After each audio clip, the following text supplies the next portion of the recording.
Hey, welcome everybody to this month's Don't Get Rusty. The title, of course, is Wax On, Wax Off, Techniques for Spotless Landings. So hopefully we'll enable you to become like a black belt in landings with some tips here.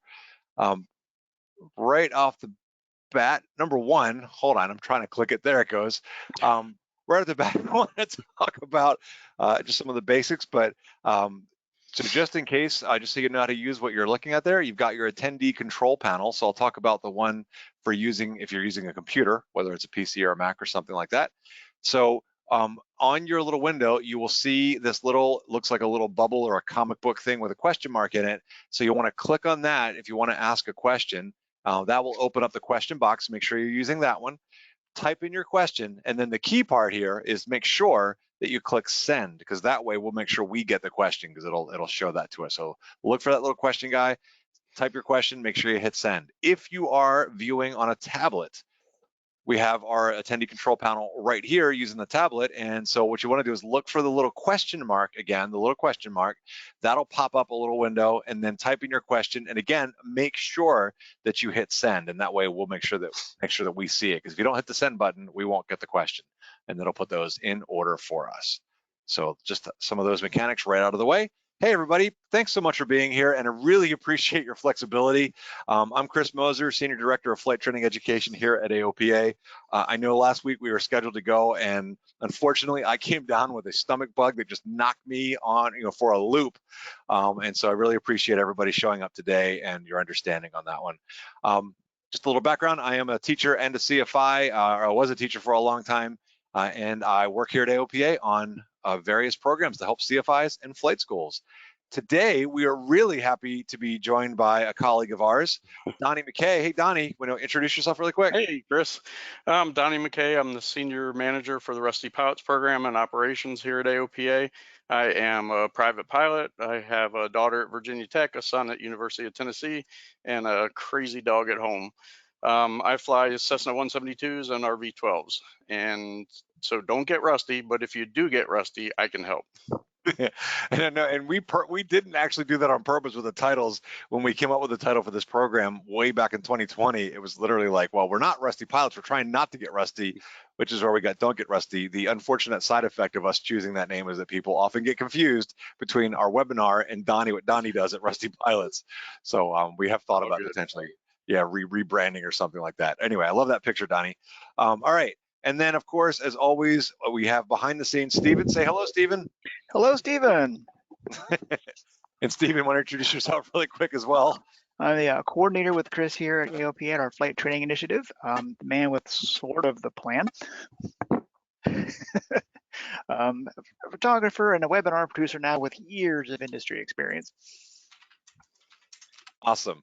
And as always, we're glad to have you here, Stephen, and hidden, and we will reveal Stephen's face at 1 million subs, or maybe something less than that. We keep teasing about that. So at some point, we'll have to come up with an actual goal. Okay.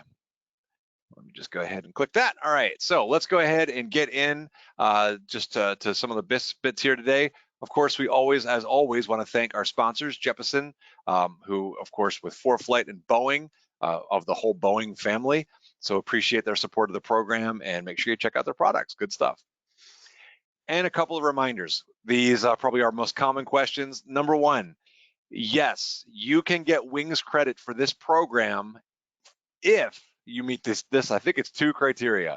Number one, if you have registered for the program using the email that you use for your FAAsafety.gov account, then it's automatic. You don't have to do anything. We will give you wings credit. But of course, the one limitation of that is it has to be only for our live attendees. So if you're live online right now, and you have also used or given us the email that you use for your FAA safety, we will take care of that. Stephen, in fact, will be the one that will submit those and get those off, so no worries. If for some reason you registered using an email that's not your FAA safety.gov account, just let us know, maybe in the chat, or email us at ftinitiative@aopa.org. That's ftinitiative@aopa.org. Otherwise, just do it in the chat, and Stephen will confirm that and get that from you, just in case. Otherwise, you don't need to do anything. You will automatically get wings credit if you meet those 2 criteria. And the other question we often get is, yes, this is being recorded right now, so you will be able to watch it later on our AOPA YouTube channel. So if you go to YouTube and look up AOPA pilot video right there, you'll find it under the playlist there. We have a Don't Get Rusty webinars playlist on that AOPA pilot YouTube channel, so you'll be good to go. And then finally, if you're looking for our webinars as well, you can check it out at aopa.org webinars, or it's webinars.aopa.org, just like it says on the screen. Okay, hopefully that takes care of all those types of things. Donnie, do you have a question? Hey, Chris, I'm sort of related. What about the pilot passport points?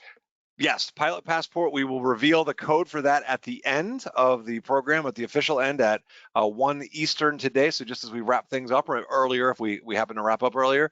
And of course, after that, we'll continue to answer questions until about 1:30. But yes, we'll give out those codes just a little later today. All right, our what is it? Our trivia, I guess, our historical trivia. We did this based on last week's thing. We decided it was such a cool one, even though it's actually not today. This actually would have been the anniversary last week. We thought this was a cool one that Stephen found. And so it's got Frank Coffin, who is the first one to take aerial views of New York City all the way back in 1912. And he used a cinema camera and controlled the airplane with his feet and knees. And he's actually using, it's, what was it, Stephen? It was the Wright's Flyer 2 or B, or what was it again? Yeah, it was like the second version of the Wright Flyer. So he attached the seaplane skis to it so he could take off from, gosh, I guess it was Hudson River? Probably, right? Yeah, and do some aerial photography of New York City, and then went up there with a video camera. So first aerial photographer. So an early miracle on the Hudson, as it were, in that sense. But anyway, yeah, it's got the pontoons. Really crazy just to know they were doing that stuff with it that early and flying with feet and knees. All right, so let's go ahead and do, as we always do, our poll for today. Where does a landing begin is the question. So the choices are, and if you can go ahead and roll that poll, Stephen. Is it right after takeoff? Is it on downwind? Does a landing begin on base, final, or where the rubber meets the runway? What do you think, Donnie? Any thoughts while people are filling this one in? I say it begins on downwind. You think so on downwind? I think you need to get set up for it early, and if things are falling apart on downwind, you're probably not going to have a good outcome, although you could recover. All right, cool. So what if you run a straight in final? Yeah, the last time I did a straight in final, it wasn't pretty. So you're like, I should have done a downwind. I forgot to mention, I'm an expert at bad landings, so I'm a good one to have help you with this. and that's why you're on the show today. No, seriously, the straight in, I do like those. I don't know, I prefer those, but I do think it's harder with the airspeed and with altitude, because you don't have those points like you do going around the pattern where you know what it should be at this particular point. So I do think they're a little bit more difficult. Okay, fair enough. And so in fact, we'll talk a good bit about this today. We're at right around 77% participation. So let's go ahead and we'll close the poll. Let's see what the results are here. All right, so we should be able to see the results there. And look at that. I think the vast majority of folks agree with you on downwind. And in fact, I would too. We're going to talk about that, how landings begin way early out. And you're right, a challenge on final is if you're doing a longer final, like going to a towered field, let's say, it's trying to figure out, like, how do I get all that set up? So if we have time at the end, maybe we can talk about some things you could try to help with that. Okay, let's go ahead and close the poll. Thank you, everybody, for participating, as always. And let's go to our first slide, which is, what are we doing? And that's the question I ask myself every day. What the heck are we doing? But the idea here is we're going to talk about some overall themes, first of all, that I'll use throughout today's discussion in our show. And then we will talk about downwind-based final. We'll talk about how to go about that. And probably really the crux of the things when we talk about final and the round out and flare. But I actually do agree that downwind is a key part. If you get yourself set up early, everything else goes better. And so I'll give you some of those overall themes. And of course, make sure you're putting questions in if you have them. Just make sure you're hitting that send button, and then Donnie will either let me know if we've got some ones we'll talk about right away, or at the end of the show, I'll be glad to answer questions. We'll hang around for a while and answer as many as we can. Okay, landing tip themes. So here are the overall themes throughout today's presentation that I thought that really stood out to me as I was kind of preparing this and thinking about tips that we might give someone, or tips that I give my students when I'm teaching. And number one is I completely agree with what Donnie said, and the audience, I think, agrees too. Good landings begin way before the round out and the flare. Because if you're waiting until you're actually down over the runway and in that round out and flare to get things settled down, that is just, it's a recipe for disaster, and it's going to make things so much more difficult. So we will talk about that theme of how to get ready, and I'll give you some of my tips. The other thing that I would definitely say is the theme is, and you'll see me, I'm going to use examples, as it says on the bottom, of a 172 just as an example today. I know Donnie would prefer that I use maybe like a Piper, like an Archer or something like that, but you know, I just didn't want to, so no, I'm teasing.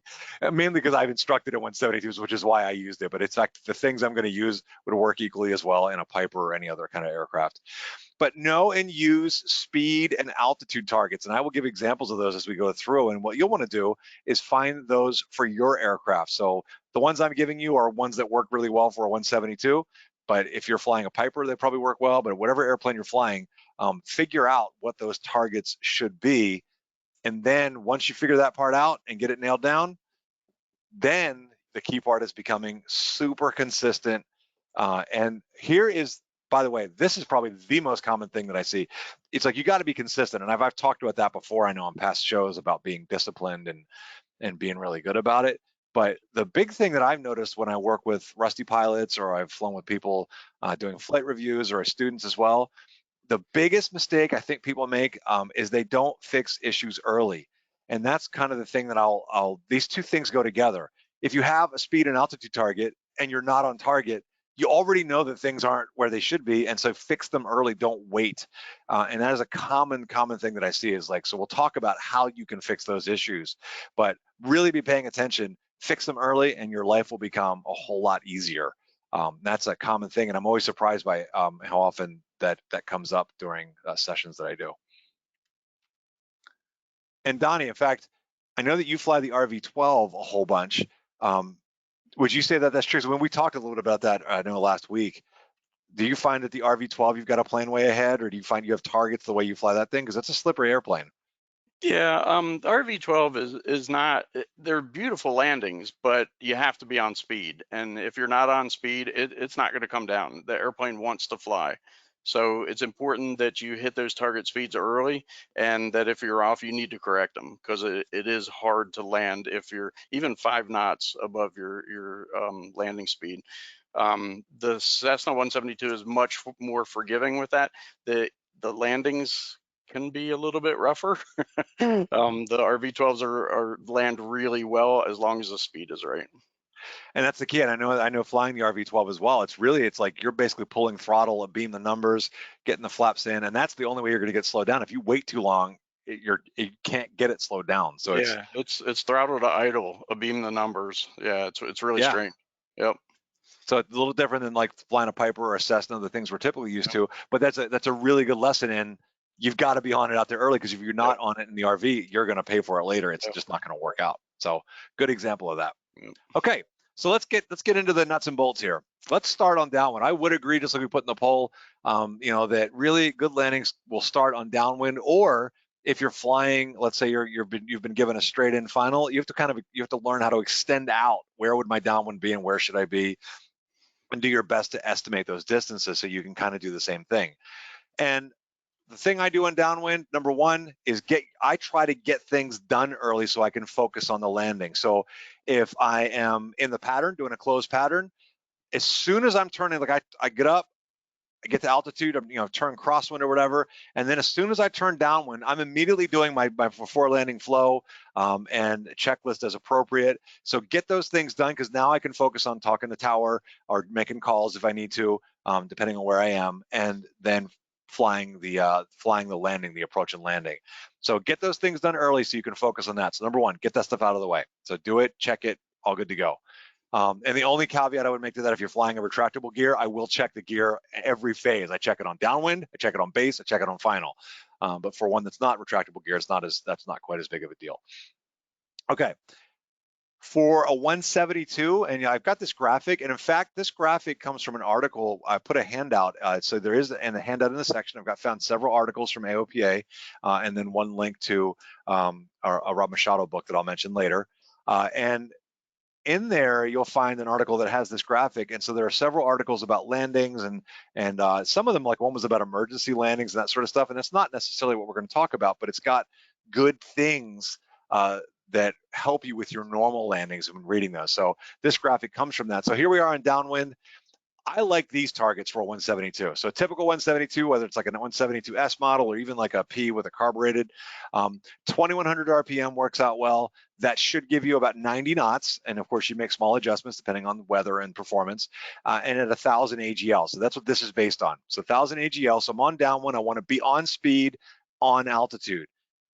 Already, remember I said fix things early? If you're on Downwind and you're going too fast, you're above 90 knots, or maybe you're low or high, already your landing is getting screwed up.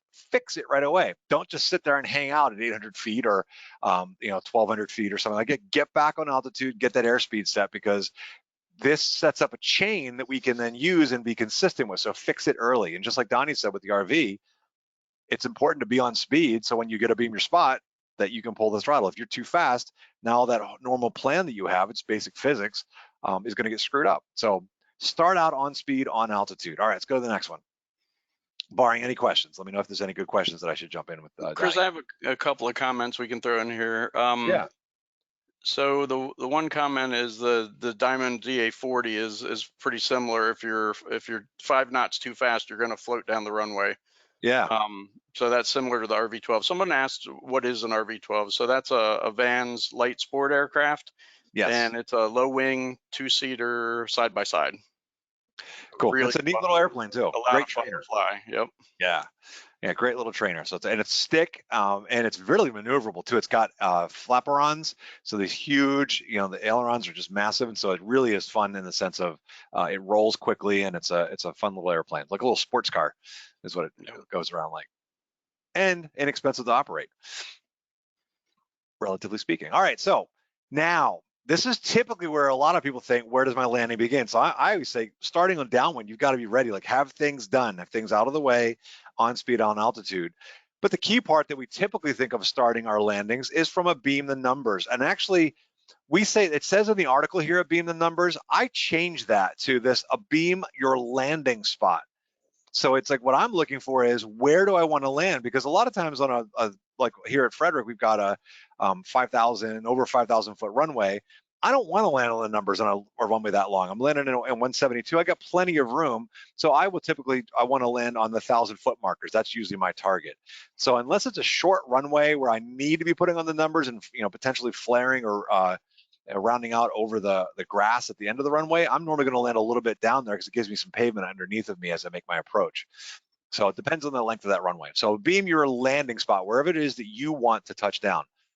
That's when I pull the power on a 172. So I will reduce power to approximately 1600 RPM. Again, depending, it's like you may have to adjust for weather conditions, and potentially you're going to pull carb heat on if you're carbureted. And then I will put in the first notch of flaps, so 10 degrees of flaps on a 172, and my target speed is 85 knots.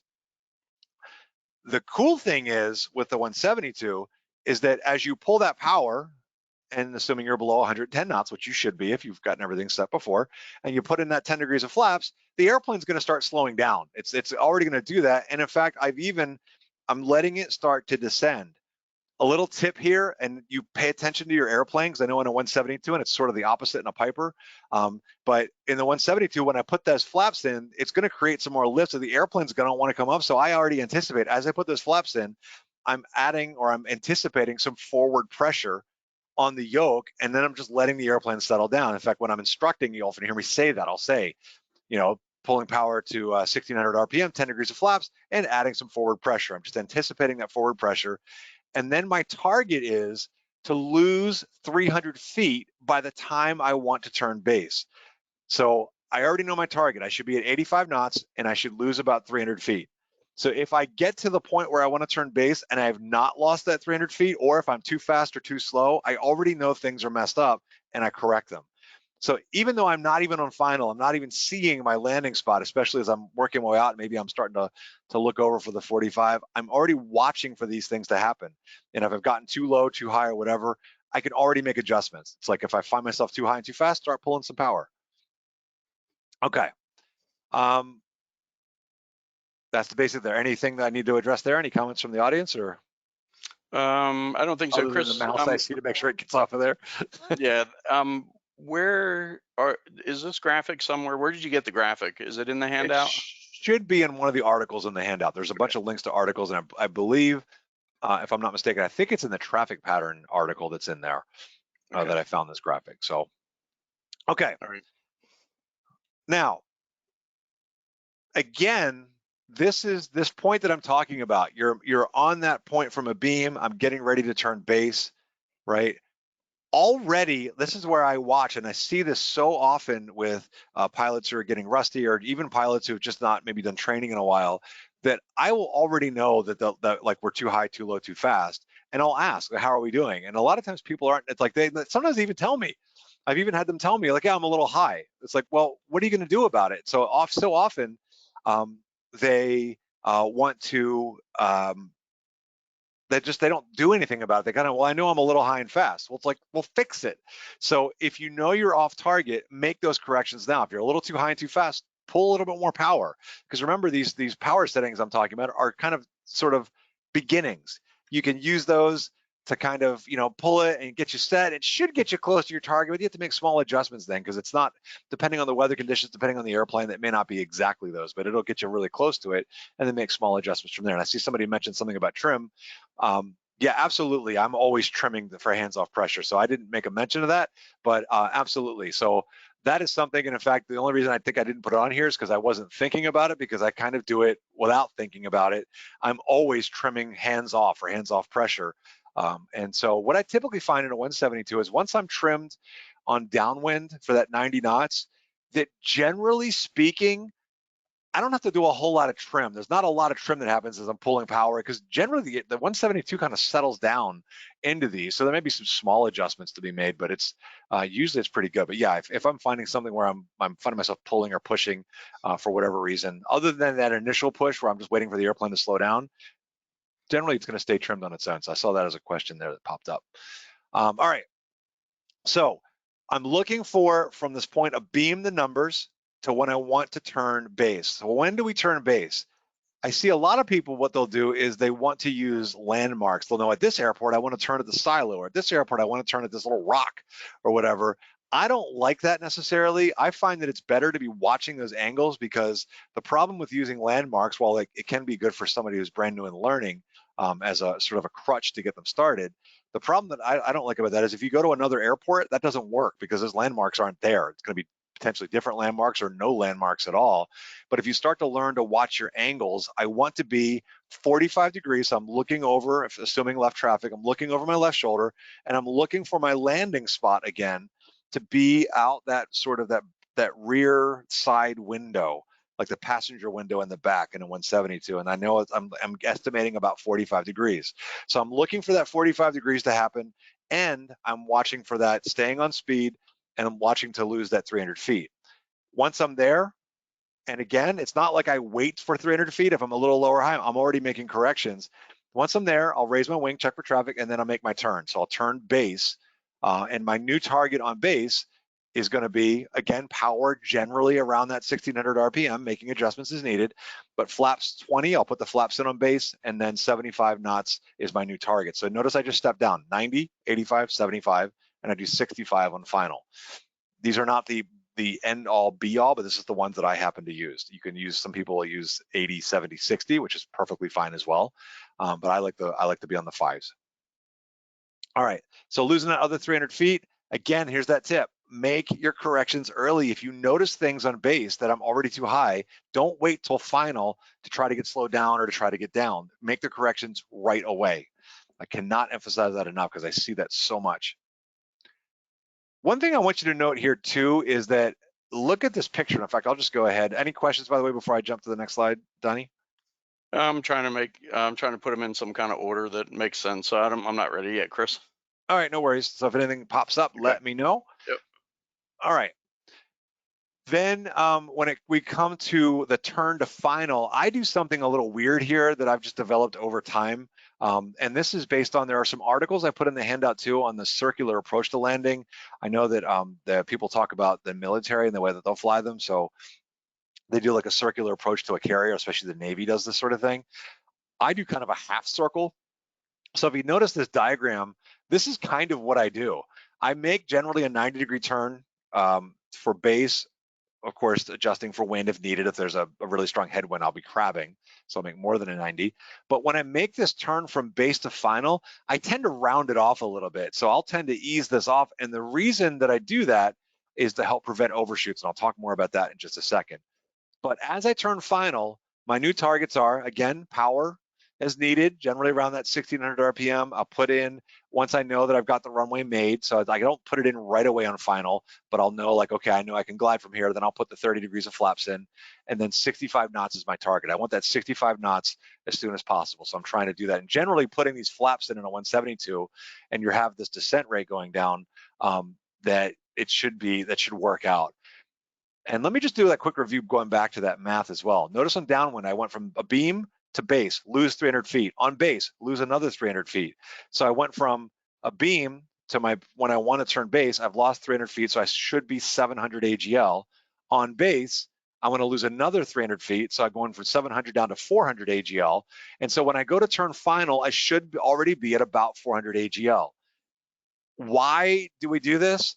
Because it makes things predictable.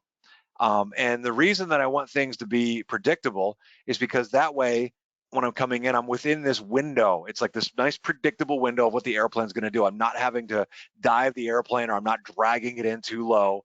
I'm keeping it nice and predictable. And if I'm within this window, it makes everything else so much easier. And that's why I kept saying, make sure you correct things way, way earlier. So here's what I do with this kind of rounded turn. Let me talk a little bit more about that, because I see a comment in here that says, I understand about the rounding, but you're sight impaired for a longer amount of time in a high wing.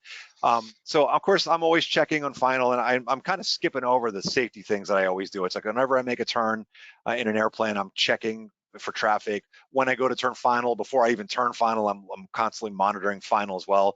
The people that could be doing a longer straight in, that sort of thing.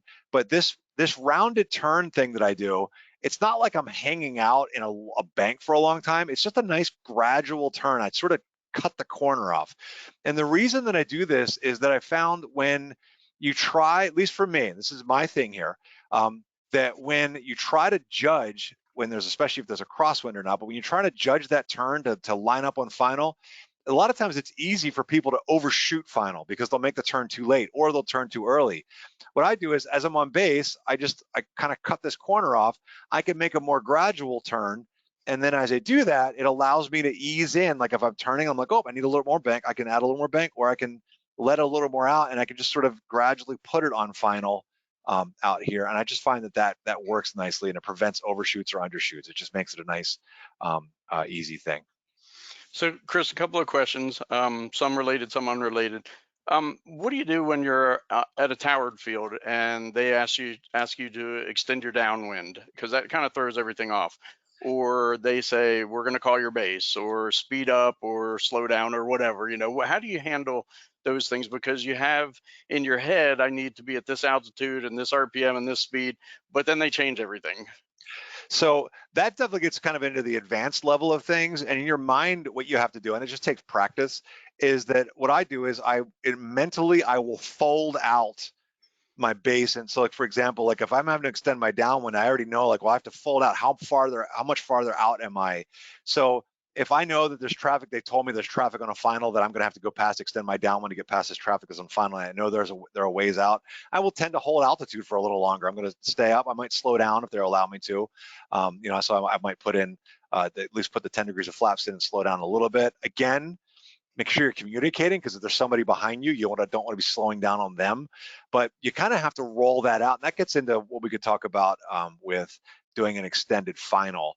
You kind of have to just learn how to judge and do the best you can. And it takes practice. Like I said, I don't have a definite answer to tell you, like, this far out, do this. I'm just kind of watching. And like I said, I'll tend to hold pattern altitude if I know I'm going to be going out a little farther.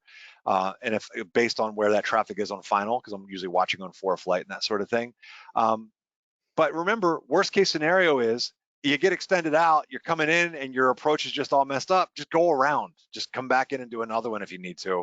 Remember, you always have that option. It's not like you have to make the landing if you didn't judge it correctly, but just do your best to try to do that. Try to judge by folding it, sort of mentally folding it out and making those parts in. The other thing you can do is that once you do turn final, you can be hopefully you're not so far that you can't see the VASI or the PAPI at a towered field. And so you can use that to help you with your glide slope and getting it. And it depends on your airplane. Like in a 172 or a Piper, it's not that hard to get them to slow down. But like if you're in an RV or something, then it might be more challenging, and just talk to them. Say maybe I need to slip it, or maybe I'm just not able to do it, and and I need to go around and try again. So that's kind of my answer to that one, unfortunately. Yeah. Okay, and what are your thoughts on just on downwind distance from the runway? How far out should you be? So for me, and in fact, I made a video that I'll try to show later if it works, everything works okay. For me in the 172, if I'm on left traffic, I keep it about halfway up the strut, maybe a little slightly bit more. So that should be approximately like a half mile out or so. Based on that, I like to be a little tighter than farther out. I don't like to be super far out because I want to be able to glide to the runway if I were to lose my engine. That's my kind of my judgment call on that. So I don't like getting extended out. So yeah, about that half mile. I think does that answer the question? Yeah, and that's come up a couple of times in the comments, is shouldn't you always be within gliding distance of the runway when you're Absolutely. in the pattern? And someone else mentioned that at every point in the pattern, they're thinking about, what if I lose my engine right now? Yep. What am I doing? Where am I going? What's happening? So that's definitely always something to be thinking about. Someone else talked about losing the engine on takeoff. I don't know if you're going to talk about that. This is about landings, but right. I wasn't planning on talking about that. Maybe if we have time at the end, I can mention that. But we could. I'm trying to think. I think we did one on emergency procedures where I might have talked about that. But there's a great article. So remind me of that one at the end, and I'll recommend that article. Yep. Okay. Now here is, to me, it's like, okay, the key part is you're trying to set yourself up to be in this window so that when I do turn and get myself established on final, if I've done my job correctly, now I don't need to worry about altitude or anything anymore. Really, once I turn final, I am focused on my spot. And in fact, my mantra, you can see it here at the bottom, is actually the second from the bottom: spot, speed, and straight. Sometimes I say alignment or whatever, but it's spot, speed, and straight. So what I'm really worried about is I like this stationary spot method, and I want to give credit where credit is due. This graphic comes from Rod Machado's How to Fly an Airplane. I put "and airplane," my mistake there. How to Fly an Airplane book. I got it right here. I love his graphics, and I've learned a lot from this book. So if you're interested, check it out. It's a really good book. It's kind of his version of the airplane flying handbook from the FAA, but he's got all kinds of instructional tips in there. He just goes way more, and his graphics are amazing. So let me explain this, and this is where the video comes in as well that I'll potentially show if we get everything working. When I'm coming into land, I find that spot. Now, remember I said I pick a landing spot. I like the 1,000-foot markers, for example, on a runway that's long enough that has them. I don't aim at the 1,000-foot markers because I know that when I come down to the runway that I will then float a little ways before I touch down. So in a typical wind situation, either calm wind or not really heavy wind, I know that the 172, I know about how far it floats. I can estimate that. And so again, in a no wind or a light wind situation, I know that the 172 with full flaps at 65 knots on my approach, if I aim at the third runway stripe, right around it, if I make my approach and do my round out and flare there, it will float and put it down right in between the 1,000-foot markers. This is what I was getting at with this whole point of making spotless landings. So the number one thing is here is I know how the airplane operates, and it is super important to be on speed and on target, because that way the airplane becomes very predictable to me. It's going to behave the same way that it always does. If I'm varying my speed and angles and things like that, it's going to change things. So I'm trying to make this as predictable as possible. I want it to almost be boring so that I can be predictable with the way the airplane comes in and lands. I don't know, we were teasing about that earlier with Donnie and I like to tease about the whole Cessna Piper thing. I'm a Cessna guy mainly because I learned in Cessnas and he learned in Piper, so we're always kind of harassing each other. And he was saying how Cessna's so boring because they're predictable, and I was like, exactly. That's what I like. So that said, I like this aiming spot method. And so what happens is that what this aiming spot method means, and I will try to show this in the video, is that this is my spot. So this is my third runway stripe, assuming that I'm going to what, because I want to put it down in between the 1,000-foot markers. That's my real touchdown target. I aim before that. And so you need to figure out in your airplane, whatever approach speed you choose, you're going to be consistent with, figure out how far does it float. And once you know that, you can start to figure out, okay, this is where I need to aim so that I can put it down where I want it. And I can use this technique even on a short runway because I know about how far that is from the 1,000-foot markers. So if I need to go to a really short runway and I need to put it down on the numbers, I know that I need to aim this far into the dirt, into the grass or whatever, so that I can then make my round out and landing to put it down on the numbers or just after them. So depending on where it is I want to touch down. So you can really use this. Now, the stationary spot method means that and now this is going to be controversial, so hear me out, because I know people are going to get fired up. But I am a subscriber to, well, first let me explain this. I put this spot on my windshield, and as I'm making my approach, notice that it stays in the same spot on the windshield. Now, what happens if that spot moves? I need to make corrections. And so this is what I do. And I'm going to put a different graphic up here, also from Rod's book, obviously. If the spot, here it is on the windshield, you can see it's like he's basically saying, here's my spot, and the spot is moving up, right? So it's moving up the windscreen. You can see it's getting farther and farther in a distance away from the dash, or the top of the dashboard part there, the glare shield. And what's going to happen is the farther that spot moves up, that means you're going to land somewhere down here, because your stationary spot is not actually stationary, it's down here. The reverse is also true. If you've chosen that as your spot and this spot keeps getting closer to the glare shield, you're not going to land there. That's not where you're going. You're going to go somewhere past that target. So that's the key. So what do I do to correct it? So let me just go back here really quick.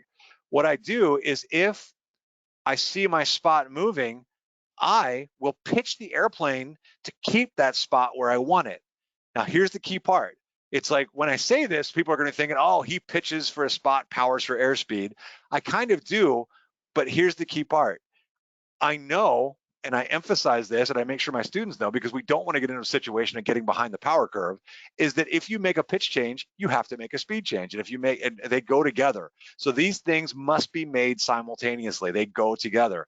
So if I know that if I'm pitching that nose up to move the spot back where I want it, I'm going to have to add power, because I already know before I don't even have to wait for it. I already know that by pitching the nose up, the airplane's going to want to slow down. I need to bump a little power in to maintain my 65 knots. If the spot is moving closer to the glare shield, I'm going to pitch the airplane's nose down a little bit, and I already know that it's going to speed up, so I reduce power with it. So I'm always making these changes together.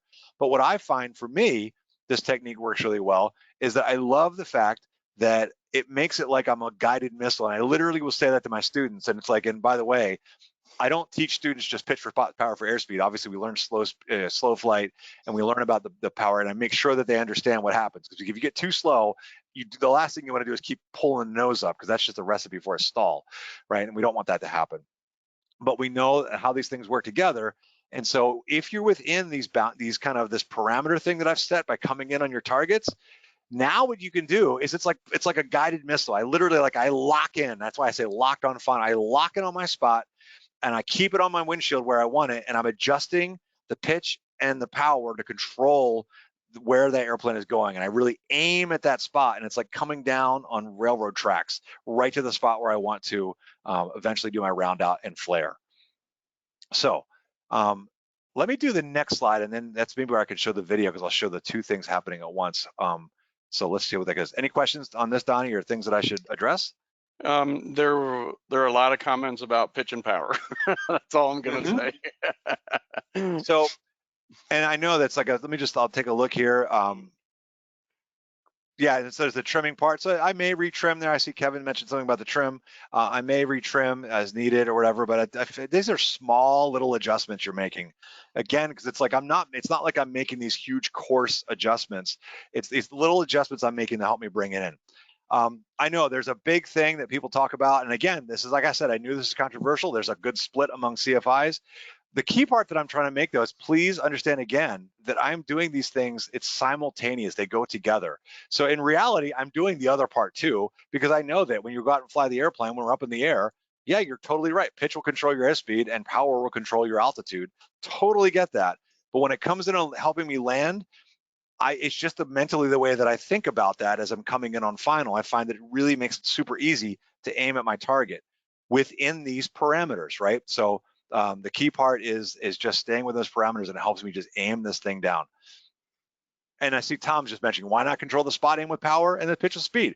Give it a shot. The big part is keeping that spot in your windshield. And if you like to think about it the other way, that's totally fine. So I'm not saying that it's wrong. It's just the way that I think about it, and it works really well, knowing that I also completely understand and teach that you do not want to get to the point where you're trying to pull up to hold altitude and trying to control your speed with power. That's not what I'm talking about. This is a very kind of focused thing that I'm discussing here on the way that I think about it. And I find that it works really well for me. It just makes it super easy on final. Because again, I'm not having these huge airspeed fluctuations. I'm like 65 knots, I'm like 67, and making these little tiny adjustments as I'm going in. Okay. Like I told you this was going to be controversial, Donnie. I warned him ahead of time. It is. Yep, I knew. Okay. Now, the reason I want to talk about this one before I show the video is that ease it on down. So the other part that we often see when people are learning to land, or even when people get rusty too, is when do you start your round out? Like when's a good time? And I hear people say, when do I flare too early or I flare too low? The big part is what you're looking for, and Rod does a great job of this in his book as well, but it's what's called the runway expansion effect. If you're paying attention, and that's what I want to show in the video here, is as we get down close to the runway, I'm kind of using my hands here on the camera. What happens is as I get close, you'll see the runway it'll be kind of getting bigger gradually. And as you get down closer, all of a sudden in the last probably, I think Rod mentions 12 seconds before landing or so, something like that, all of a sudden you see the runway and it just gets bigger very quickly. If you're paying attention and you notice that, that's when I make my transition from paying attention to my spot and going to my spot, like flying those rails right down to my spot. I look for that expansion to happen. That's when I go, okay, it's time to transition my eyes. I transition my eyes down the runway, and I am no longer worried about my spot. Because if I've done everything correctly, I've been on speed, I've been on my glide path correctly, as soon as that thing expands out, it's like that's a good cue that I just automatically, my eyes just transition gradually down the runway, and I'm already going into the point of starting to reduce power and starting my round out and getting ready for the flare. So at that point, it's basically when I'm over the runway, and it's like you have to learn how to judge it. It's typically around the threshold, depending on the angle. It may be a little later than that. You're kind of watching for that runway expansion again, but that's when I'll pull the power to idle. So I'll go ahead and gradually reduce that power to idle, and then I glide to my landing spot. So I'm going to go ahead and I'm aiming at the spot where I was going, and as I continue down, and again, I'm not really worried about the spot anymore. Now what I'm paying attention to is just getting into that round out and flare. And if you've been on target for your aiming spot, then that little glide should take you right to where you want to touch down. Excuse me. Excuse me 1 second. So Chris, at some point, are you going to talk about the use of flaps, or should I start bringing those questions in? Yeah, you can throw this in because I've already mentioned that I put flaps in as I went around, right? 10 degrees of beam, 20 degrees on base, and then 30 degrees on final, assuming I can make the runway. All right, so we've had a couple of questions about are there set points where you should bring the flaps in? Is it automatic? And to me, it's no. It's what's happening. If you're too low, you probably don't want to bring flaps in quite yet. But so there's a couple of questions about that, and then there's a question about should you lose your engine and you have 20 degrees of flaps in, what do you do? Do you retract them at that point? That's a super specific question. Wow. The thing I would say, it's a hard to answer that one about if you got 20 degrees in, should you retract them or not? The thing I would tell you is on that one is you could go practice that. Go do some short approaches, do some power off 180s, which are like a commercial maneuver, but they are really good. They're great practice for landing. Try it. Like you've got engine power. It's not like you're going to hurt anything. So go and do your power off 180. And so I would say that it'd be about when you're on base that you would have those 20 degrees in. and then pull the power to idle and see what happens if you were to retract them. If you're worried, try it at altitude. Just go and mess with it. Do it with a CFI, and experiment. So, for me, that would depend. It's like generally I would typically not retract flaps unless I really thought like, my gosh, I am like too low, like I'm way too low and it's not going to let me glide. So maybe at that point I might try to do, but I've got to be ready then, because once you get past that, about that 10-degree mark, when you get up to, I think it's past 15 is what the FAA book says, you're adding drag, and so it's all of a sudden you're reducing drag and you're not getting as much lift. So you just gotta, I'd have to experiment with that to know. When it comes to the other one, is it absolutely set? Not necessarily. I mean, heck, you can fly a 172 with no flaps and do these as well. You don't have to put flaps in at all. You're just gonna glide farther, and I'll make my approach speed maybe a little bit faster, and just know that I'm gonna glide farther. So I know that on a forward slip to landing where we won't use flaps, I will aim considerably farther back. I'll aim maybe the first or second runway stripe, because I know that it'll glide a lot farther. So I hope that answers that question, but there's not any set ones on that. So, and doesn't have to be mechanical.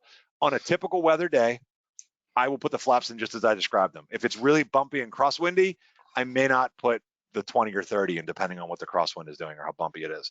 I will typically put the 10 in, but that's my preference. It's just okay. And then along those lines, I've seen this question a couple of times. What are your thoughts on only adding flaps when you're straight and level? Straight. Like not adding flaps in a turn. That's what I should have said. Yeah, and the reason that people will say that, the idea there is that if you're in a turn and you put flaps in, and one of them, if they come down asymmetrically, right, that it could end up causing you to roll. So to me, that seems like if that's you're concerned about that, or that's a worry, then there's no reason that you can't do it while in a turn. Now, I will admit that personally, in a 172, it's like, have I put flaps in while I'm turning that base from downwind to base? Have I sometimes put flaps in? I'll start that motion, because remember, they come down in that electrical fashion. I've done it before, but I can see the sense in that, why, that safety-wise, if you're concerned about it, then that seems like it makes sense. So again, I don't have a hard and fast rule that I can say about that one, but if you think that's a smart idea, then follow it. It seems to make sense to me, and it's not like it takes that much more time to put the flaps in after that. But the biggest part there is just watching it's like, if you end up being a little higher, making those corrections early, like I said. So just be prepared. You may have to pull more power if you ended up being higher than you thought from that, say, for example, downwind to base turn. All right, let's see if we can do this video really quick. It's not very long. I made it on using a flight sim, and there won't be any sound or anything, but hopefully you guys will be able to see it okay. But the big part here is, oh, by the way, I did mention that with alignment, I think about spot, speed, and straight. And in fact, I know that I'll mention crosswinds a little bit later, but just very briefly. But the straight is, how do I know that I'm aligned with the runway? On a 172, the one cool thing is there are rivet lines on the top of the cowling, and I can kind of use those. I'll kind of use those to help me compare with the runway. Typically you just kind of know, but I'll use those to compare with the runway center line, or the edge lines, because if it's parallel to them, I know that I'm pretty straight. If it's crooked, then I know that I'm not. So I can use that to adjust any rudder I might need to make sure that I'm longitudinally aligned with the runway. All right, I think I got everything. Focus on the landing. Again, once I transition from the round out into the round out and flare, I do not worry about the spot so much anymore. I already know that I'm over the runway, so I'm not fixating on it, because if you stare at where you're trying to land, you are invariably going to do this high. You're going to end up rounding out and flaring high because you're looking too far. You need to be looking down the runway. So I'm kind of using sort of like, I'm sort of paying attention out of the corner of my eye that where that spot is, and going for it. And that's why I like those big white 1,000-foot markers, because they're easy to see. Even when I'm not looking at them, I know where they are. So just keep that in mind. All right, here we go. Let's check out this video really quick. So I want you to watch as I do this, and please be what was I going to say? Be kind, in the sense of, I know the speed is a little slow. I'm flying a sim, and I was doing the best I could with the sim on my home computer. So here we go. Let's check this out. Hopefully can everybody see that, I hope? Is that on the screen showing? I see it. Okay, cool. So here I am. You can see me. I've got about 70 knots. I'll be slowing down to about 65. Notice that what I'm aiming for is that the big black tire marks at the beginning of those black tire marks. That's what I'm aiming for. And so I'm making small pitch corrections to keep that in the spot on my windshield. Here's the speed coming down a little bit lower than I wanted. I'm trying to get it more to 65, doing the best I can with the flight sim. See, it gets a little slow there. So that's where I'm like, okay, watching that speed, and I am adding power. You can't see the throttle adjustment, but I am adding power. It doesn't behave exactly the same as the airplane, but I do get it corrected down here. And notice again, I am still focused on that spot. I'm literally like just watching. Now watch now as we get closer, watch the runway expand right about here. Boom, it starts to get wider, wider, wider. And that's when I transition to the round out, flare, and then touchdown. And it actually did touchdown right between the 1,000-foot markers. I was holding the nose off the ground. And hopefully everybody can see that. So that will be hopefully in the recorded version of our video, so you guys can check that out. And I hope that helps with that idea of the pitch. Let's go to this next one. All right, so the flare height. This is probably by far the most challenging part. It's like I can teach that aiming thing, you're coming down, but the real hard part, the most challenging thing that we do is learning what's the height at which to hold it. And in fact, one of my things I always say is the secret to good landings is get it down a couple of inches off the ground and then just don't let it land. Because if you can get it down a few inches off the ground, have the power to idle and not let it land, what's going to happen? I'm going to keep pulling back, pulling back, pulling back, maintaining that altitude. And so the mains will touch down nice and gently, and then I'll just ease the nose wheel down once the airplane slows down a little bit. So the key to good landings is don't let the airplane land when you're super close to the ground. A great way to practice this, I love low approaches. Rod is a proponent of those too. I know he talks about it in his book, but I learned those and they're great. So basically what I do in a 172 is I will use 10 degrees of flaps. Typically I'll give myself a little extra airspeed, 70 knots, but I just come down and flow as low as you are comfortable down along the runway. So I'll make that approach low as I'm comfortable. Of course, ask for a low approach and then get it where it's just above the runway. And in fact, I always know when I'm working with this on my students, like, you've got it at a good altitude when I'm starting to score them, because I'm like, oh my gosh, don't let it land, don't let it touch, because we're so low. This is crazy. When you can do that, then go around and make your next landing and then just do the exact same thing, but just pull the power to idle instead. And you'll see you make these just super sweet greaser landings. It is amazing how much it helps. And in fact, this low approach thing, I know I've mentioned it before, is really helpful too when it comes to practicing crosswinds. If you're having trouble getting the airplane aligned in a crosswind or how the controls are set, go do a low approach. Keep it a little higher, but practice flying along the runway and using the rudders to maintain your longitudinal alignment, using the ailerons to maintain center line. You'll find that it really helps. And so if I haven't flown in a little bit and I'm getting rusty, let's say, or I'm feeling like, oh, my landings are not as good, I will go do some low approaches and it just dials me back into what that looks like. And really what we're doing here is it is simulating that time, because typically in that flare, we get maybe 10 seconds of that or something on a typical landing. We don't get much time to practice that. With the low approach, it gives you much more time to sit there and get comfortable in what that looks like. This is something that's really common. This is out of the FAA book. I know that Rod mentions the same thing, but there's a spot if you're having a hard time, especially if you have the nose up during your flare, that you can kind of be looking out the side of the runway or at the side of the cowling here, like in a 172. And I think it's kind of similar in a Piper. Just out over there, you kind of look over to the angle off to the side, and that can help you determine your height and practice with that. And especially, I know as we get older, Rod mentioned that. He said his landing started going, he told me this a few years ago. He was having a hard time with his landings, and he noticed it because as he was getting older, his eyesight was, just as all of us do, it got a little bit worse. And so his peripheral vision wasn't quite as good as it used to be. So he went back to using this technique. So check it out. So low approaches, I love it. I can't recommend them enough. And if you're uncomfortable, go do it with a CFI. That's what I'd recommend. Go do it with a CFI and practice your low approaches. I think you'll find that it can make a huge difference in your landings. Okay. Hey, Chris. Yeah.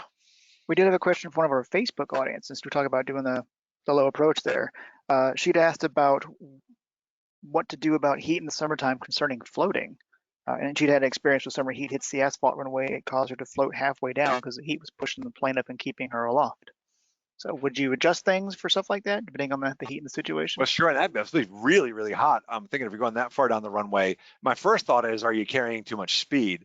And because that's usually the result of the floating. If it's that hot, are you someplace like Arizona? But I used to instruct in Arizona. So what you do is, it's like, if you come around, things aren't working out the way you thought they were going to work out, go around, try again, and yeah, make adjustments for that. Typically in the heat, I'm going to keep my airspeeds the same. So I'm still going to do my 65 knots on an approach to landing. let's say. But maybe what I do is if I know that if I am on target and on airspeed, I'm doing my 65 knots, everything else is the same, but yet it's floating farther. Well, then what I do is I adjust my aiming point. And that's what, in fact, I was going to mention on the next. It kind of goes along with the next slide, which is with wind. I adjust my aiming points. Like I mentioned too, if I'm doing ones without flaps, I'm doing like a forward slip to land and I'm not using any flaps, or maybe it's really windy and I'm or bumpy and I don't want to use full flaps for some reason. Maybe I'm just using 10 degrees or no flaps at all. If I'm doing that, I know that I'm gonna float farther, so I will adjust my aiming point farther back. And the best thing to do is, again, I can't recommend go out with a CFI. Go out and practice in conditions that you're not, as comfortable with, so you can learn how the airplane behaves in those conditions, and that way you can learn how to kind of adjust on the fly. So like, oh, I know today this is doing this, it's doing X, Y, Z, so I can make my adjustments and adjust my aiming point. And in fact, I mentioned that right here. So if you've got wind, like if I know there's going to be a really strong headwind on final, so like obviously there's a really strong headwind, I'm going to have a tailwind here, so that might blow me farther out. I want to start my turn to base sooner, or maybe crab into the wind to make my adjustments for that. And then I will, as I know when I turn final, if the headwind is going to be a much stronger on final, then I'm adjusting power, and that's why I'm watching that spot, right? Because it's like I'm watching my spot. And I'm finding that it's like, oh, if the wind is holding me back, I'm going to be adding more power. So it helps me to make those fine adjustments to stay on my glide path and adjusting that pitch and power accordingly. Okay. So, Chris, something you brought up kind of addresses a bunch of comments. We've had some questions about, what if it's an unusual pattern altitude? I know Carroll County, it's 800 feet AGL, Right. and when you're used to doing 1,000 over and over and over, it's different. And 200 feet, you wouldn't think would be that big a deal, but it is a big deal, and everything looks different. Yeah. That and strong crosswinds. I was out flying for quite a while, a long time, and when I got back in, I've pretty much was only flying when the winds weren't very strong. So one day when the winds were a little bit stronger, I went up with an instructor, and my pattern was awful. Oh my gosh, I was worried about the final and short final and actually putting it on the ground. But what was really messing me up was downwind and base and turning on the final. Everything was off, because the wind was pushing me sideways more than I anticipated. And one of the things I took away from that was, if I know it's unusual, if I know it's totally different than what I'm used to, just plan to do the go around on the first one. Just fly as best you can and just figure I'm going to do a go around on this. This is just to figure out what's happening. And that was very useful. There's not that pressure of I'm landing and this is awful. I'm just going to go around and I'll do it better the second time, because now I know what I'm dealing with. I think that's great advice, Donnie. Honestly, that'd be advice I would give as well. If it's like sometimes you just want to get an idea of what's happening. And in fact, we've often had questions about crosswinds, and maybe we need to do an episode just on crosswind landings as well. But with the crosswinds, it's like the question is always, well, how much rudder do I put in, or how do I know if I'm aligned? I like to get on final, and this is kind of like along the theme of what you're talking about, Donnie, is I get on a line and I'm going to try to like put my rudder in, put my aileron in, and see, do I have enough rudder to adjust for this crosswind? Mm-hmm. One of the key, and then it's like, if it's not enough, then I'm going to go somewhere else, right? So it's like, I'm already thinking to myself, this may not work. And so I'm going to go check it out. And if I don't like it, I'm going to go somewhere else where maybe the runway's better aligned with the wind if I'm not comfortable with what the wind is doing. Going up with a CFI and doing your low approaches for crosswind type conditions, if there's a nice crosswind day, go do this, because if you look at that, I love this picture right here of this crosswind landing, because it's an exaggerated version of what it looks like. But for me, I didn't really learn how to do crosswinds properly, I don't think, until I was doing my commercial. And I happened to be landing in a really strong crosswind because a gust kind of came up. And I remember I was just focusing on trying to do my landing. And I remember it was so exaggerated that I felt the upwind wheel touch down, then the downwind wheel, and then the nose. And I was like, oh, that clicked it in. Light crosswinds are hard because it is so subtle. The stronger crosswinds, especially going up with a CFI to practice in them, actually I think makes it easier because it's everything so exaggerated you can actually see it. And then it seems like for me and a lot of people that I've worked with, it's like boom, all of a sudden the light bulb goes off. I get it now. I see what it's supposed to look like. So even in a light crosswind, I know what's supposed to be happening. So that can help with that. And Rod has a great quote. How much rudder do you put in a crosswind? It's enough to make the thing straight. And that's a great answer, because there's not a definite answer, because as the wind changes, as the velocity of the airplane changes, and you're coming into land, you're slowing down, your rudder becomes less effective, right? The airfoil becomes less effective as the airspeed slows down. So you just need to put in enough rudder to keep it straight. And that's going to be constantly changing depending on what the airflow is doing. So just keep that in mind. So yeah, I totally agree, Donnie. I think that's a great tip, is just go take a look. You know, it's like, just plan on a go around. So I'm going to go just get down and kind of see what's happening and get a feel, planning my go around, and then I can come back in and now I have a better idea what's going to be happening versus just trying to commit at the beginning, especially when I'm not sure what's going to be happening down there, what it's like. And it also could give you a warning of like, I don't like this at all, I'm going somewhere else, right? So rather than committing to a landing that might end up being more than you wanted to handle. Okay, we are at the official end. So let's go ahead and give out the pilot passport. I will stick around, obviously we'll stick around and answer questions, but here is our pilot passport code, because I know somebody asked about that earlier. That's YCF Web 021623. It's just the date, the code is from last week when we planned on doing the show. YCF Web 021623. So it's just the date from last Thursday. So it's February 16th, 2023, or just 23. So it's You Can Fly webinar 021623. I'll leave that up momentarily. What did I want to mention there? Oh, just reminders. Yes, this is being recorded in case you missed that at the beginning. And as long as you registered or gave us your email that you use for your FAAsafety.gov, that takes care of your Wings credit. But please let me clarify. Wings credit, as long as you've given us the right email, you don't have to do anything. You're going to get Wings credit. When it comes to this code is only for the pilot passport. And in fact, Stephen, you want to tell us just briefly what the pilot passport is and what it's for? I'll do my best. It is a feature within AOPA's app. It is a way to go into and look at different information for different airports around the area. So it does try to use your GPS to kind of figure out where you are. Brings up information, gives recommendations, and you can check in at the various airports. Checking in earns you points and badges. It's kind of a way of gamifying the idea that some states do, the actual physical passport where you go and get your stamps. You can do this on our app with AOPA, and I do know that our marketing folks do the occasional like contests and prize drawings for people with the different points and things. So it's kind of fun to just kind of tinker with as you travel from airport to airport. There you go. So Good. along with some of that, let me interrupt here, sorry. What if people didn't use their Wings address to register? What if they used a different address? We've had a lot of questions on that. Sure. So yeah, go ahead, Stephen. Best ways to email me at ftinitiative@aopa.org. I will pull the list from this and I can check the emails against that to make sure everything matches up for you. Okay, so make sure you do that, because a lot of people have emailed in about using the wrong email address. You mentioned that this is being recorded. How do people access the recording? Is it on the YouTube channel, or where do they find that? Yeah, absolutely. So that's on if you go to the YouTube, and it's AOPA Pilot is the channel. So if you go to YouTube, search AOPA Pilot, and then within that AOPA Pilot channel, there's a playlist that's for the Don't Get Rusty webinars. You'll be able to find a recording there. Probably the easiest way to do it. Very good. Cool. Okay, so for the people that put in the question box the email that we should be using, please email that to FT Initiatives. Is that it, Stephen? FT Initiatives? Initiative singular. Singular. Yeah, At AOPA. Yeah, so don't rely on us to take it out of the chat box. Please email that email address for us to take care of that. Thank you. I'll do my best with the chat too. I always Okay. check, but it's hard for me to keep up with it. It's easier for me if you email me directly.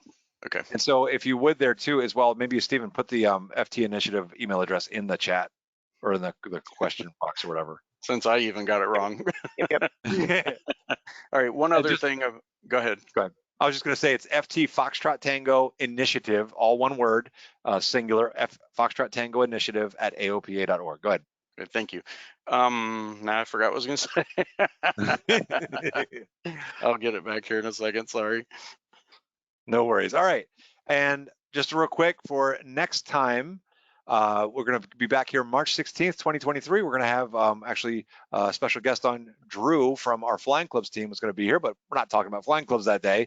He recently got his commercial certificate, and he thought it would be fun to talk about things you could do with your commercial certificate. So why think about getting that? So here's our title: Diversify Your Pilot Portfolio. compound your currency with a commercial certificate.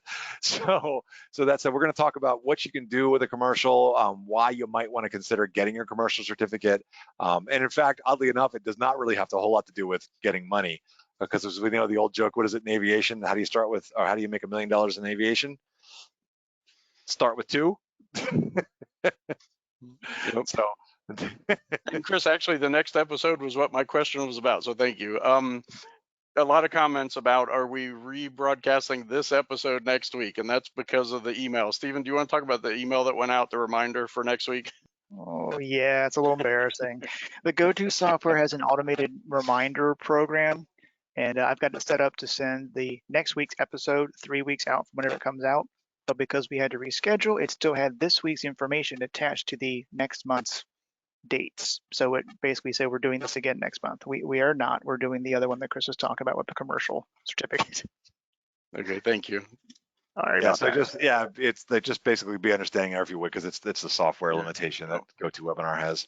Yeah, it's not real agile at changing things quickly. Nope. It's almost non-agile. All right. Do we have any other questions on the topics we talked about, landings or anything else? Oh, there's lots of great questions. You addressed most of the ones about the flaps. Transitioning from a crab or slip to the actual landing, what's your advice on that? There was a few questions about what's the best way to do that. And then another question was crab or slip. Okay, so I like to do the slip. When people talk about the crab, that means they are crabbing on final, and then what they're doing is they're adding in this, because no matter what, if you're going to do a crosswind landing correctly, you've got to be in a slipped condition to touch down properly, because you cannot land in a crab condition. Otherwise, you're going to side load the airplane. So regardless, when you're coming in for a proper crosswind landing, you're going to be slipping at the end of it. So some people like to do what's called the crab method, the crab kickout method, and they'll crab it all the way in on final. And then just as they're in that round out and flare, they then kick out the crab and go into the slip condition. Personally, I don't like to do that, because I like to be checking all the way down on final my conditions. So I like to do the side slip method. And the reason is because that way I know how much aileron I'm going to need, how much rudder. And of course, as I said already, it's not like you're going to put these corrections in and just lock them in, because as the airplane slows down, you're going to need to be adding more control pressure, because the controls become less effective as the airflow slows down, as you're slowing down.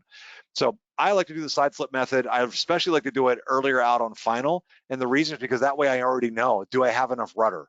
Because if I don't have enough rudder out on, mid final, short final, then I know I'm not going to have enough when I'm trying to land. And so then I know potentially I need to go somewhere else and land somewhere better aligned with the wind. The transition, as you mentioned too, this picture I love this picture. It's like, and this is why I say go out with a CFI on a nice crosswindy day, especially if there's a steady crosswind is the best day to do it. Gusty is more challenging, but a nice steady crosswind day, because you'll really get this picture of this side picture. You're literally, I'm kind of cocking my head sideways, because that's what it's like. The whole airplane is kind of cocked sideways as you do it, and you're going to be landing just like in this picture. In this case, the wind is coming from where the mouse is. I'm going to leave the mouse right here. The wind is coming from this side. I'm going to land upwind wheel, then downwind main, and of course I'm rolling ailerons in as I'm gradually doing this, and then I'm going to bring the nose wheel down, and of course bringing that part in.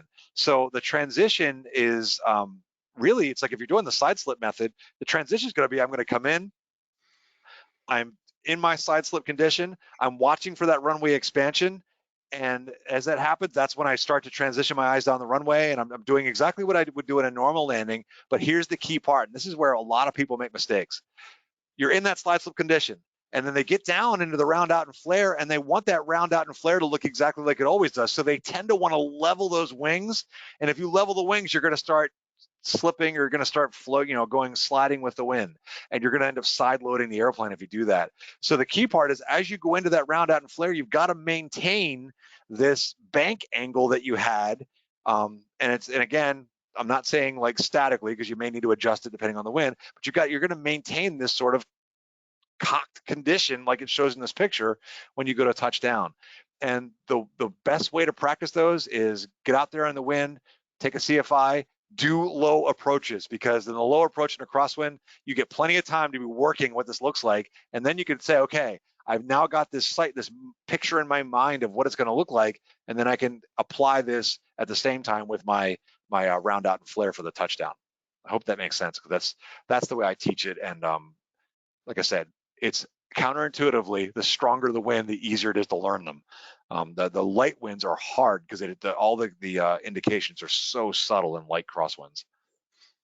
And then just to add on top of that, we've had a couple of comments. Don't expect it to be consistent all the way down, because as you get closer to the ground, it may change. The wind speed may change, the direction may change a little bit. So you may think you have it, and then at the last minute. This is a perfect thing too. I completely wholeheartedly agree. I love his little quote about that, which is, he says, "How much rudder do you need?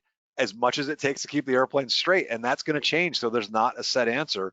It's all about, am I aligned with the runway? So I'm using the rudder for that, and then I'm using those ailerons to keep it from moving sideways. So it's completely true. It's going to change as you get down to the runway. Okay, I have three things here that are slightly off topic, not too much, but this one says, as a new student, keep in mind this is a new student. This is a great question though. How do you know what pattern you should fly? So that's, a lot of people know where to look for that, but as a new student, how do you figure that out? Like, what's the pattern altitude, and is it right pattern or left pattern? Where do you find that? Okay, so definitely check out your, I'm assuming you're using like an online ground school or textbook or something like that. But that way you can go read about these things. So go use the learning resource, look up the traffic patterns. Generally speaking, we're going to be using 1,000-foot pattern and typically left traffic. The reason I mentioned those materials is because I don't have the graphics to show you, but you can find that information sometimes on the sectional chart, depending. We can assume left traffic, but it'll have a special designation if it's right. There's the chart supplement, little green book. And that'll have information about traffic patterns in there for that airport and the pattern altitude. And like if you're using ForeFlight or something like that, like an EFB, you can get information about it there as well, what the appropriate pattern would be. So that's kind of where you would get it. But yeah, and then the biggest part is go talk to your CFI, because I'm sure they'll be glad to go over that with you. So go talk to your CFI and they'll walk you through all this. But if you want to read ahead, check out your ground materials. Yeah. Okay, yeah, because that's important. You need to know that before you get there. Yes, you do. Okay. In fact, for all of our pilots, because sometimes we can get complacent, right, is that you really should be researching that before you take off. As part of your pre-flight planning, you should be going, when I get to my destination and or my alternate, what's the pattern look like there? Rather than how many times have people, I'm sure, done it. You're in your cruise phase. You're like, oh, I'm approaching the airport, and they start like searching for what's the pattern here? What's the altitude? You should know that before you take off. Yep, agreed. Okay, and then there was a couple of comments when we were talking about doing a go around or making adjustments to your pattern. What if you're at a towered field? And how do you handle that when you want to deviate from normal, but it's a towered field? Like what kind of deviation? Are you talking about doing like a short approach, or? If you feel you need to do a go around and Oh. it's early, or let's say you feel you need to slow down more than you would normally slow down, or just something that's not normal, but it's a towered field because you're not on your own. You have the tower there. You have other airplanes around you. Well, okay, let's break this down. Number one, remember the key part here is you are the pilot in command. So when it comes to a go around, that is completely your decision. If you don't like what it looks like, something's going on, you don't like the landing, you make that call to go around. That is not their job to do that, and nor is their authority to tell you whether or not to do that. That is completely up to you. So like, for example, once they've cleared you to land, that is your runway. And if you want to go around, then you go around. So don't be afraid to exercise your pilot in command authority and to do what you need to do to stay safe. When it comes to slowing down or adjusting speeds, definitely communicate with them, especially if there's other airplanes in the pattern. Because you've got somebody behind you, right? The ATC needs to know that, and they need to know it too, because it's hard to tell if you're on downwind behind somebody. It's like sometimes it's like you're creeping up on them and you don't realize that, because it's like even when they're ahead on downwind, they're not that big. Visually speaking. So just make sure you communicate and ask them, say like, I need to slow down for this reason, or I'm requesting this. So make the request for something along those lines. Or maybe if you're getting extended too far out on downwind, tell them that I'm getting extended far out here. What do you want me to do? And sometimes people might say, requesting a 360 so that I don't have to extend. I just want to do a 360 and come back in on downwind, assuming there's no traffic behind you. So Okay, I hope great. that answers most of that Yep, stuff. Yeah. and number one, fly the airplane. Yeah, Don't and stop always fly flying. the airplane. And remember, you are the pilot in command. Your job is to aviate, navigate, communicate. Yep. Okay, very good. And I've seen this one a couple times, and I was wondering this myself because I've heard it. What about keeping a little extra power during the flare for more elevator authority? I've also heard it's a more stable landing, if that makes sense. So that I'm definitely not gonna say for like every airplane. I'm just gonna speak from the 172. I don't like to carry extra power in that because I feel like it just extends out my float longer. For me, what I've learned with the 172 is that if I come in on speed, that's 65 knots for me works really well. And I know, remember, I'm doing that guided missile right to my spot until I see my runway expansion, and that's when I begin my round out and flare. When I know all that's going properly, I don't need power to do any of that stuff. It's going to behave the same way. Adding power ends up making me float longer, and the only time I might adjust some of that stuff is if I know there's wind, but then typically I just adjust my aiming point too. To it, like I might aim a little closer if I know there's a strong headwind.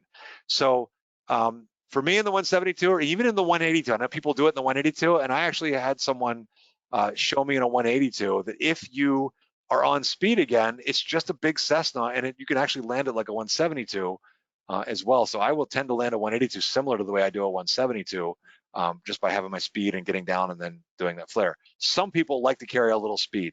So what I would say to you is that for the airplane you're flying, talk to some people that are experienced in flying it and kind of get their feedback on that and see, because other airplanes are different.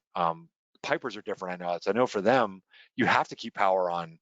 I know in the Seminole, I remember you have to keep power on as you come into the flare, otherwise it just drops on the ground because all of a sudden you're cutting that airflow. What's your experience in the Archer when you were flying it? Did you keep power in during your flare? Chris, it's been so long since I flew a Piper. I think the last time I flew a Piper was close to 30 years ago, so I really don't remember. Okay.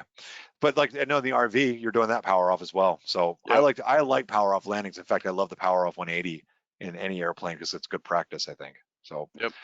but again, talk to the people that are experienced in flying that airplane, and then they'll be able to give you good advice, I'm sure. Okay.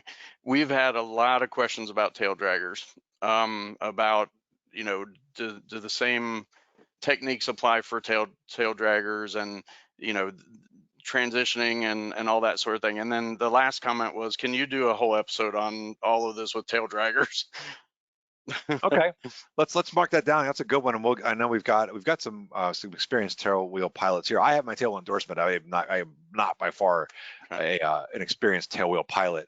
I would say that when it comes to the pattern and all the things I talked about up until the round out and flare, absolutely. I think that all those things agree with my experience when I was doing my tail wheel training. No different there.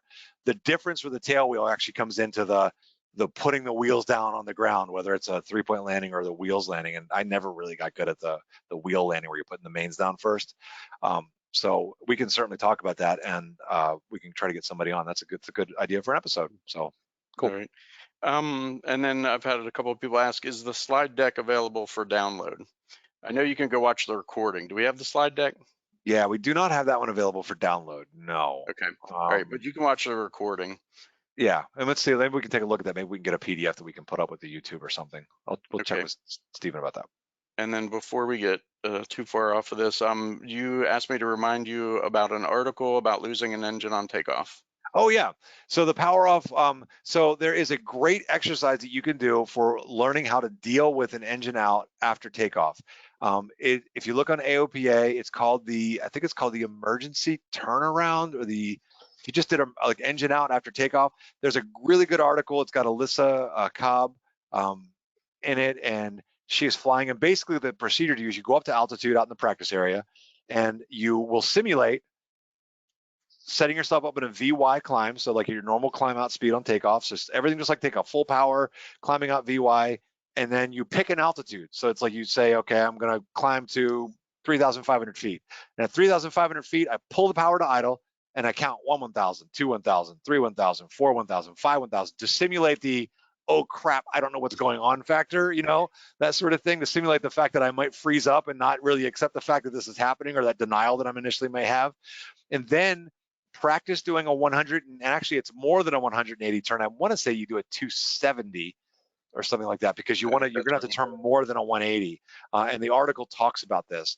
And do that, and then note how much, like, you go to your best glide speed and note how much altitude you lose and practice it. You can experiment with steeper banks versus shallower banks and find out what works. And the article does a really good job. It has a video demonstrating the technique, but I will do that with all my students, and I go out and practice it on my own. And then you can start to figure out, like, what altitude would I be comfortable turning the airplane around, so that you can figure out how much do I lose, and then give yourself a little safety factor as well. And then the other part is, if you're with a CFI and they've experienced at this, I've done it at a not busy towered field, where I will ask, I go out early in the morning, nobody's there, and say, hey, would you mind if I did practice, turning back around? And I've done it there, turning that 180 and coming back to land.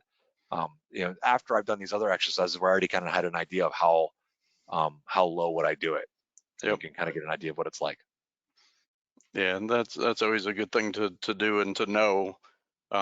What is the minimum altitude I need to be at to make that turn back to the field? And in fact, that's a big part of my pre-takeoff briefing, as I say, if I lose my engine on takeoff, and I go through every procedure, if I lose my engine on takeoff right here, I'm going to pull the power and put it back down. If I'm below this altitude, I'm going to land straight out, and then hopefully I've got some idea of where I want to try to land it. And if I'm above this altitude, and I already figure out based on the wind, I'm going to turn left or right and go to best glide speed and bring it back.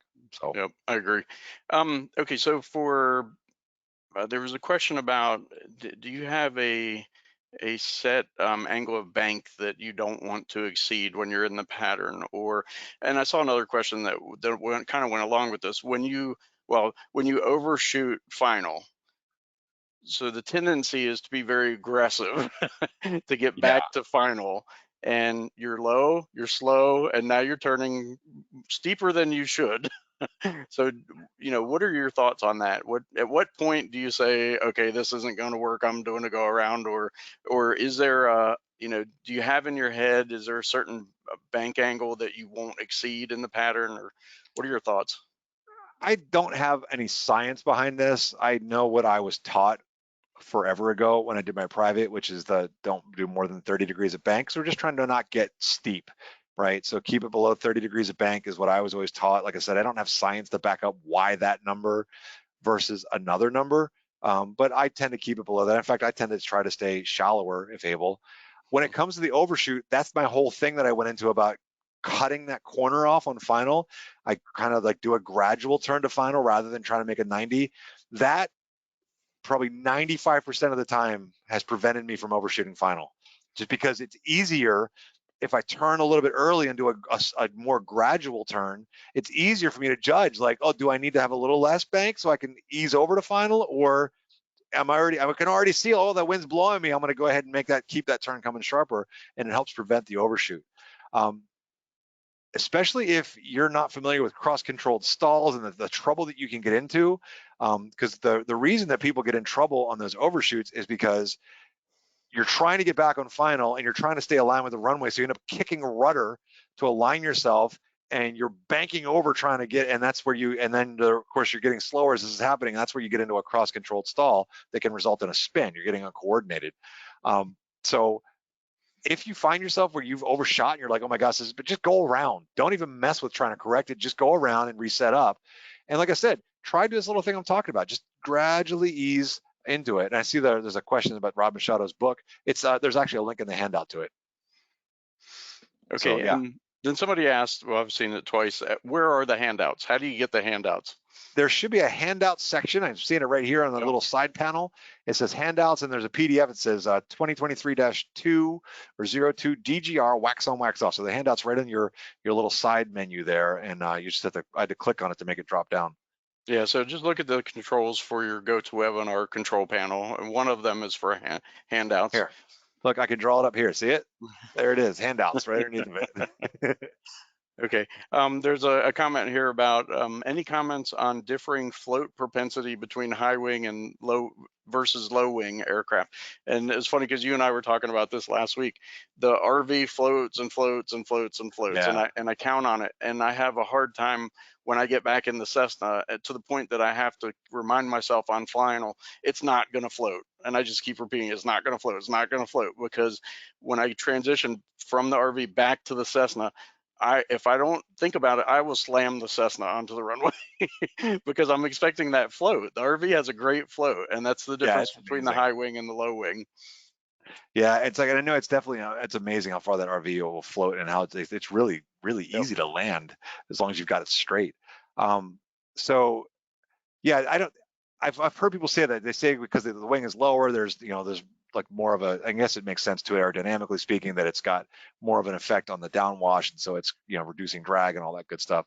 At the same time, I found that like flying Pipers as well, like the Seminoles probably would have had some of the most experience in that thing. You had to keep power on. It didn't really float at all. You pull the power out, it just went down. So you just need to learn your airplane, and that's why doing a checkout is so important. And really, maybe the point here is really paying attention. Like, I know what the 172 will do. I've flown in it a lot, and I've had time to watch and teach people and know how to predict it. I could have learned that way sooner if I'd been paying better attention, I think, earlier on. I just didn't know to do it. So maybe take the cue here that when you're flying a new airplane, pay attention. Like, once you get the feel for it, pay attention to, like, I want to start to measure how far does this thing float. And then you get a good idea, knowing that this is my approach speed, and go with the recommendations of, I know like here at AOPA, we've got these RVs. It's like flying those things. It's like, we know exactly this is what you need to do. Here's your procedure to fly the thing. Do that, be on speed, and then just pay attention. Here, this is how far it floats, and then you can start to estimate. I know that it's from this point to this point how far it floats. So I know this is where I can aim, and I should touch it. I should touch down there. That is not like it's magic. It's just physics, really, and it's more about paying attention to what happens, and then you start to be able to predict what the airplane's going to do. And there's a question about if the RV floats so well, does it make it harder to control in a crosswind? I would agree it does. I think it does. What's your thought, Chris? Yeah, I don't have as much. I don't think I've flown the RV quite as much as you have. Yeah, I definitely think it's definitely a little tougher in a crosswind. You just got to get on there. And the big thing for me, the hardest part, is transition, because it doesn't have a standard nose wheel. It's got that castering nose wheel, so that always throws me off, because I want to get on the ground and I want to start steering with my feet, and that obviously doesn't work. So it's just me. That's just what is it, the cross learning or whatever, there's a term and I'm forgetting it right now off the top of my head, but yeah, it's that interference. There's a learning interference there, just because I got so much time in a 172. Yeah, and that is hard to get used to, that castering nose wheel. Okay, so this is a whole other subject, but what about night landings?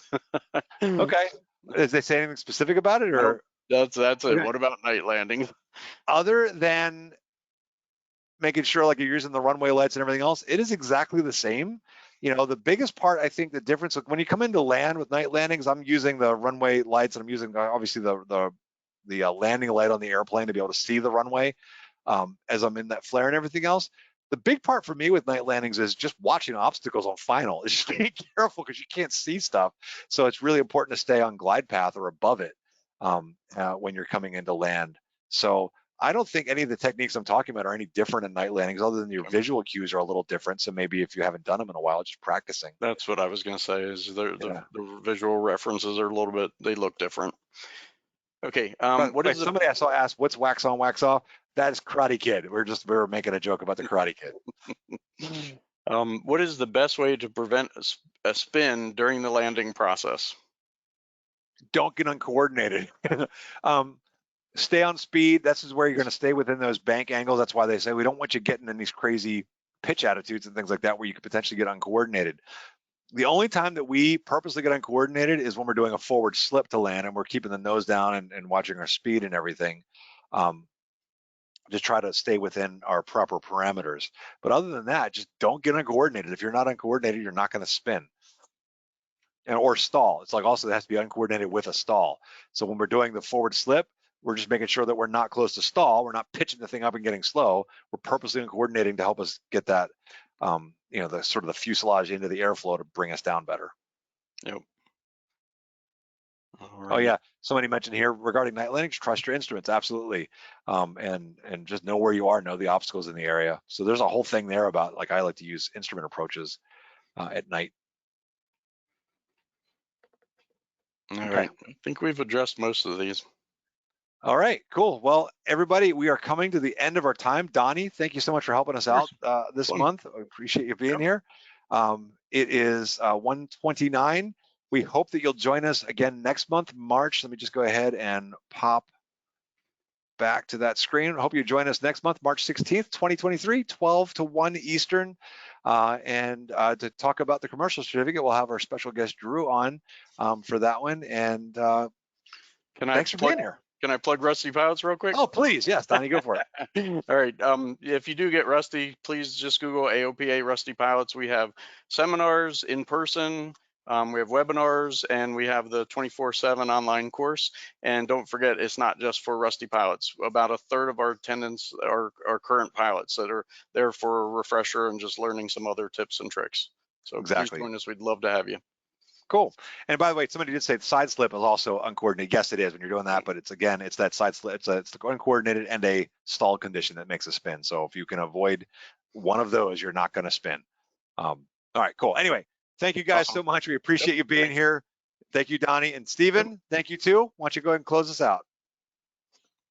All righty. Thanks, everyone. All right. Bye, everybody. All right. Bye-bye.